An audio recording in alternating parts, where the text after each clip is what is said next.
RC Mode Aventure, comme vous savez, toujours à la pointe de la technologie, de ravioli, des panzani et à la recherche de la perfection sur le design. Et la colle chaude, comme dit Brett Shelton, je suis amoureux de la colle chaude. Donc lui est amoureux de Betty, moi je suis amoureux de la colle chaude. Sans colle chaude, RC Mode ne fonctionne pas. Aujourd'hui, premier test du on-show avec les modifications que j'ai faites, sachant que bien que on est en mode scale, enfin en mode scale entre guillemets. Voilà, en mode ça. Donc, l'équilibre n'est pas du tout pareil que l'autre SXX que j'ai, bien sûr. Il y a une lampe bleue qui s'est décrochée. On a des moins bons pneus, on a des pneus de diamètre plus faible. On a, qu'est-ce qu'il y a encore à différence? On a le poids qui est plus à l'arrière à cause de la benne et de mon bricolage de scale, puisqu'on a un pneu qui a son poids et tout ça. On n'a pas exactement les mêmes réglages de suspension, c'est proche, mais c'est pas complètement ça, avec la même chose. Donc on a un peu de différence. Il y a aussi une grosse différence, c'est que ici je n'ai pas le cerveau sur le pont, on est ce cerveau sur le châssis, donc ce qui est pas mal non plus. Hein, c'est pas à l'intérieur, ça se pilote un peu différemment.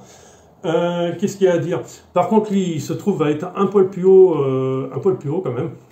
Oui, il se détend quand même un peu, mais j'aimerais bien qu'il soit un poil plus bas. On roule toujours en 2S, toujours pareil. L'équipement est toujours le même, à savoir, je débranche les lampes, hein, pour une fois que j'en ai. À savoir, qu'est-ce qu'on a comme équipement? On a le 35 tours de chez Axial. On a un servo de 25 kg de chez je sais pas quoi, c'est du chinois, ça fait le boulot mais c'est long, il n'est pas rapide. Il faudrait mettre sûrement 7 volts 2, ça irait mieux, mais je pense pas que ce soit réglable.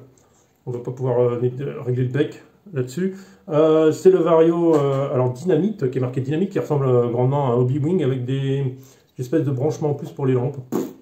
J'ai jamais vu ça. On découvre des trucs. La radio, c'est la Skyfly GT5 6 voies, donc avec des réglages très bien pour le crawler. On a beaucoup de réglages pour le crawler. Donc voilà, je vous laisse vivre la vidéo. Bien sûr, on n'aura pas les performances du premier. C'est les cailloux où je vais les rocher où je roule tout le temps. Donc vous allez pouvoir apprécier plus ou moins la différence. Je mettrai un lien quelque part vers le même terrain, une vidéo avec le même terrain mais avec l'autre véhicule, avec le Gladiator, pour que vous voyez la différence. En général, qu'est-ce qu'on peut dire? On peut dire qu'en général, il s'en sort pas mal. On peut en faire un très très bon véhicule comment on appelle ça, d'expédition, voire plus. Il est pas mal en franchisseur, malgré le poids en arrière. Pas mal du tout, vous allez voir. Appréciez. N'oubliez pas de liker, hein, n'oubliez pas de commenter, n'oubliez pas de partager, n'oubliez pas tout ça. Et merci d'ailleurs à tous ceux qui participent tout le temps, là. Merci, c'est toujours sympa, j'aime bien lire les commentaires, savoir que je suis pas en train de pisser dans un violon. Tout ça dans mon coin. Allez les gars, à plus.